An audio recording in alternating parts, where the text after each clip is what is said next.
Buongiorno ragazzi di ricette da sballo. Oggi facciamo una ricettina semplice perché comunque ho delle cose che devo usare. Per esempio ho questa mozzarella affumicata, ho questo poco di prosciutto, ho il mio brodo vegetale che faccio sempre, ho un po' di parmigiano, un po' di caciotta sarda che sono ormai secchi, piccole quantità, perché non lo utilizziamo, del basilico, delle patate, una cipolla. Cosa prepariamo? Pasta e patate. Seguitemi. La primissima cosa che noi andremo a fare sarà quella di sbucciare le patate e tagliarle a tocchettine non molto doppie, perché altrimenti la cottura diviene troppo lunga. Voilà, allora ragazzi, iniziamo quindi il nostro procedimento. Non è assolutamente difficile, ma ci sono delle regole che dovete assolutamente rispettare. La prima cosa, facciamo risottare un po' le patate qualche minuto nell'olio, dopodiché aggiungiamo le cipolle, un paio o un cucchiaio di brodo vegetale e quindi facciamo cuocere come minimo per una quindicina di minuti. Dopodiché noi nel frattempo stiamo preparando anche uno di quei dadi che avete, diciamo che in casa possono sempre servire. Qui non è che siamo a MasterChef, stiamo facendo le cose stellate, quindi potete utilizzare anche uno di quei dati se volete, però comunque potete lasciarlo stare, non è necessario, però comunque arricchisce di sapore. Andremo a mettere anche il prosciutto crudo, però durante la fase della patata, la fase di cottura della patata, dell'ebollizione, perché noi diciamo dobbiamo aggiungere solo un po' di parte grassa per dare un po' di sapore.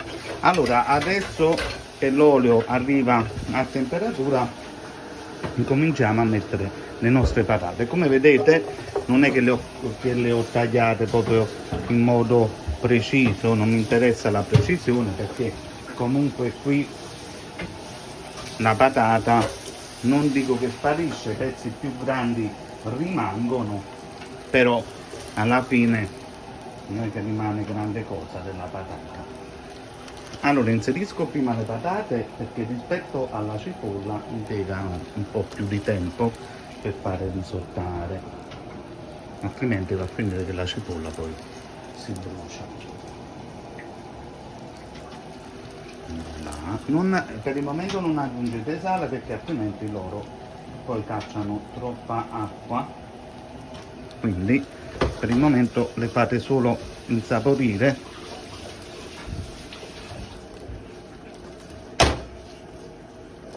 Voilà, quindi alzate anche un po' la fiamma. Nel frattempo andiamo a preparare il basilico quanto ne volete. Come vedete ho messo solo 2 patate, ce la faccio. Quindi durante la fase di cottura durante questa fase qua andiamo a mettere poi le cipolle, andiamo a mettere il prosciutto, 2 cucchiai di brodo. Allora qua abbiamo messo un dado. Questo dado lo andremo a utilizzare praticamente quando andremo a mettere la pasta. Un segreto molto importante è che quando aggiungete acqua nelle patate per poi cuocere la pasta e patate deve essere sempre acqua bollente. Un altro segreto è che non si deve mai girare, mai. Non è che dovete mettervi sempre lì a girare la pasta e patate, perché altrimenti non si fa mai. Lasciamo ancora un paio di minuti. Possiamo aggiungere in questo caso qua anche del pepe. Voilà, arrivato al punto che voi state vedendo come leggermente stanno cambiando colore, come se si stessero friggendo, quindi arrivati a questo punto inserite la cipolla. Io indico sempre in questo piatto la cipolla rossa di Tropea perché è dolce e non è profumata come la cipolla normale. a me piace tanta cipolla e mi piace anche tagliata grossolanamente perché amo sentire la cipolla. Quindi logicamente queste sono cose, ognuno è ovvio che ha i suoi gusti. Arrivato a questo punto, prima che si bruci la cipolla, possiamo aggiungere il nostro prosciutto. Voilà, abbiamo aggiunto quindi il nostro prosciutto, giratina. Quindi facciamo fare il lavoro facciamo fare il lavoro alle cipolle, diamo il tempo alla cipolla che si appassisce un poco, dopodiché possiamo incominciare a mettere un paio di cucchiai di brodo vegetale fresco. Voilà.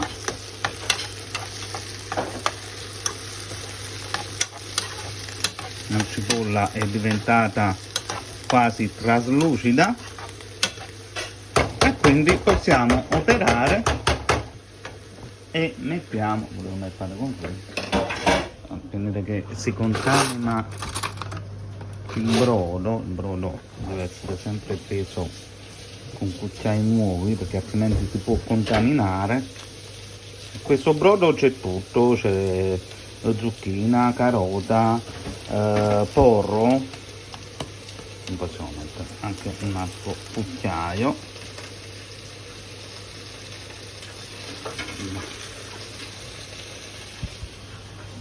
Voilà, possiamo quindi togliere e andiamo quindi a girare.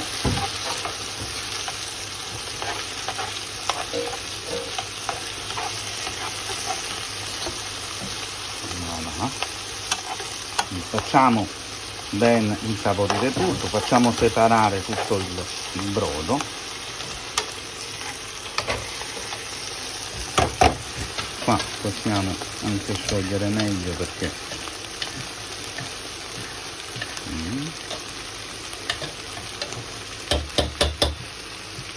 praticamente potete sempre aggiungere dell'acqua se non ce la fate, però comunque ce la fate con il brodo. Ok, arrivati a questo punto possiamo inserire il brodo ed incominciamo a inserire una quantità che praticamente copre le patate.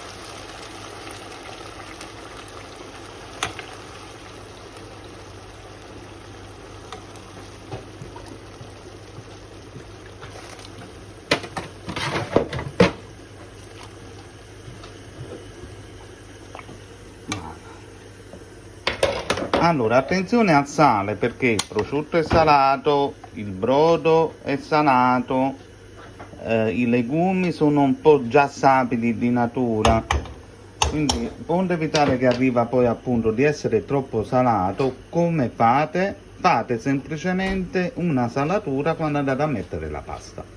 Quando andate a mettere la pasta, che deve essere più o meno così, a questo livello brodoso, questo livello che noi abbiamo messo mo, serve solo ed esclusivamente per fare poi la cottura delle patate, che ci vorranno all'incirca una decina di minuti a partire da adesso. Quindi da una decina di minuti voi potete anche incominciare ad aggiungere la pasta che noi andremo a mettere gli spaghetti spezzati ovviamente, e questi comunque ci vogliono altri 11 minuti di cottura, quindi alla fine le patate sono tutte ben cotte perché comunque già hanno ricevuto i primi 10 minuti di cottura.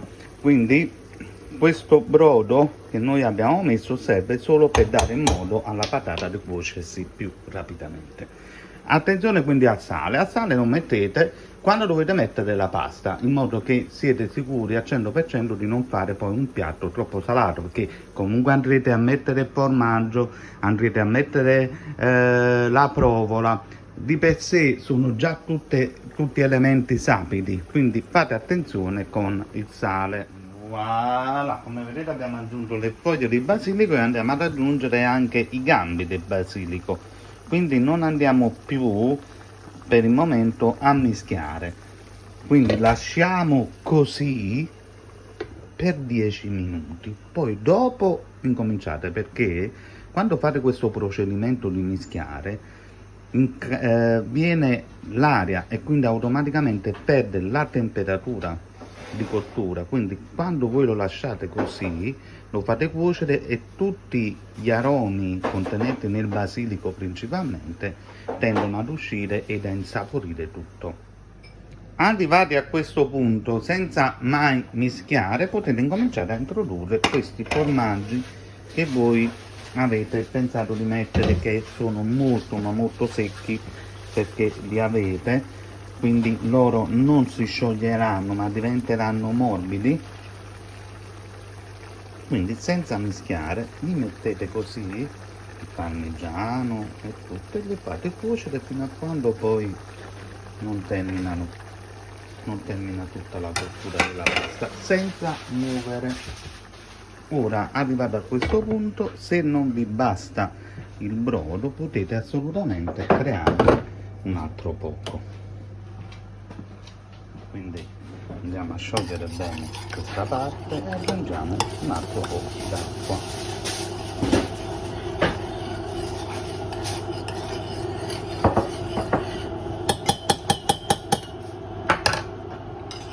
Aspettiamo che si fa caldo e mettiamo.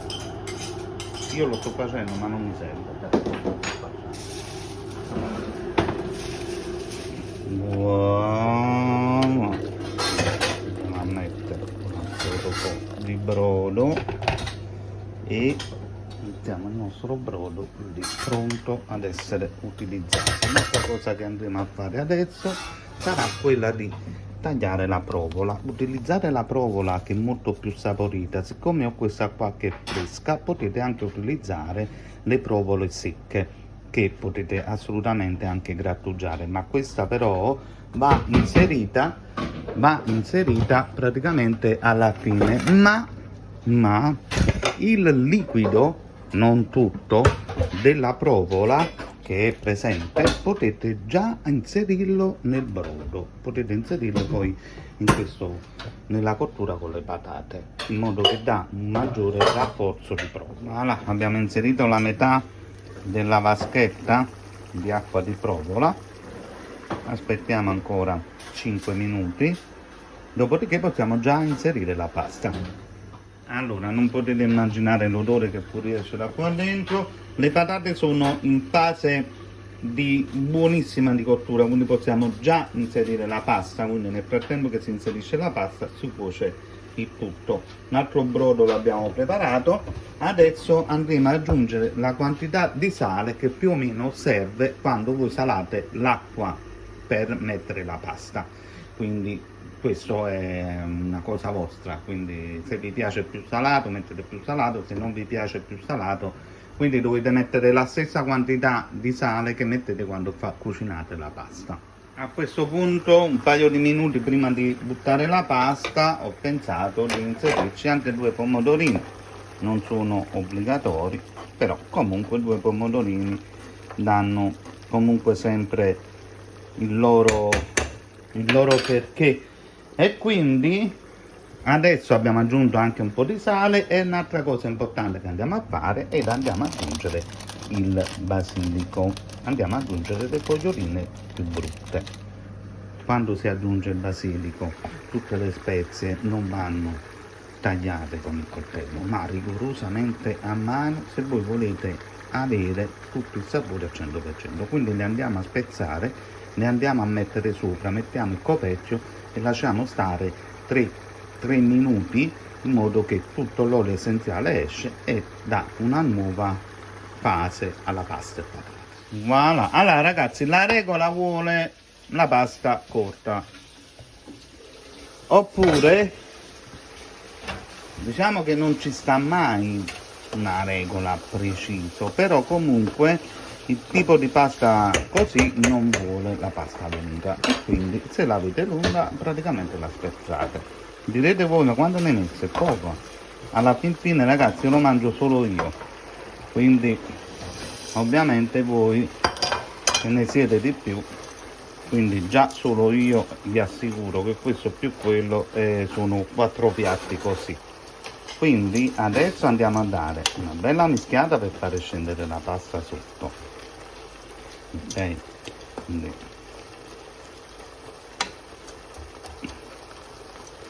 Però arrivati a questo punto entra in gioco il brodo, che è bello caldo, quindi non perde la cottura.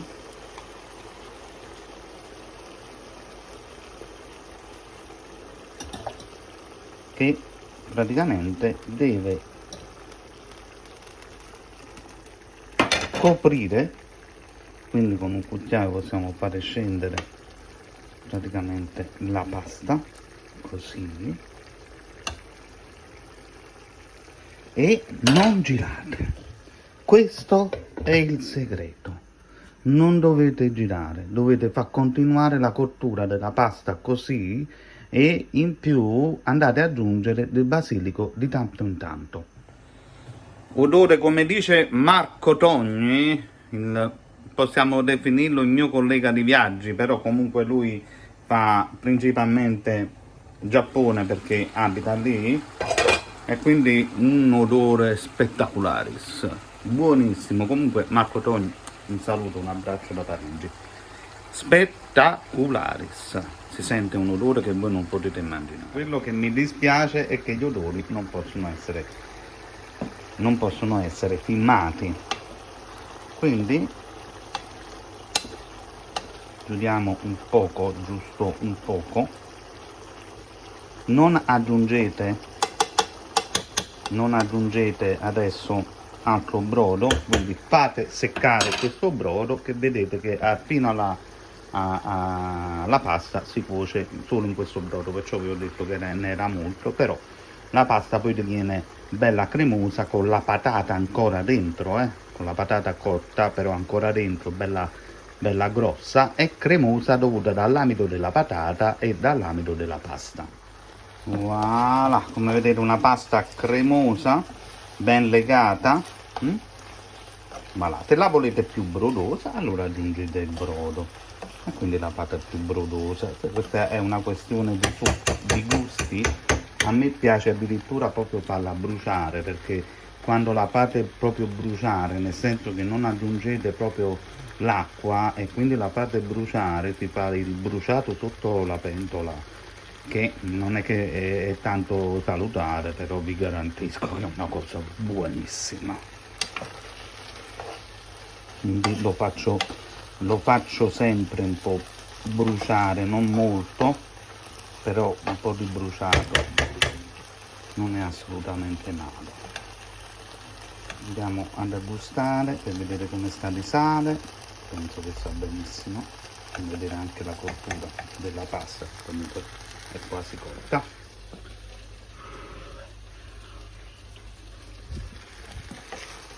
Per la pasta giusto un minutino, ancora un po' troppo al dente, e quindi questo minutino facciamo anche bruciare la pasta sotto. La mantecatura con la provola va fatta, come sale sta benissimo, va fatta logicamente fuori dal fuoco. Quindi adesso la facciamo anche un pochettino bruciare e aggiungiamo anche un altro po' di basilico. Mantecatura della pasta, abbiamo spento sotto la fiamma, inseriamo la provola che comunque impiega più di tempo per sciogliersi, e girate. Normalmente si dovrebbe spadellare, però comunque la pentola diventa abbastanza pesante, quindi potete semplicemente girare per fare amalgamare il tutto. Piatto completato, come vedete, con 2 patate e quel poco di pasta, che ne era veramente molto poco. Vedete, quando non sono uscito, che sono come minimo 4 piatti di pasta. Nella particolarità voi potete trasferirla o cuocerla in una pentola tipo quelle là fatte di coccio, quindi diviene una cosa molto ma molto simpatica quando la portate a tavola con i parenti, gli amici, e ognuno di loro si può prendere un po' di pasta. Fatela sempre riposare 2-3 minuti e quindi la portate a tavola.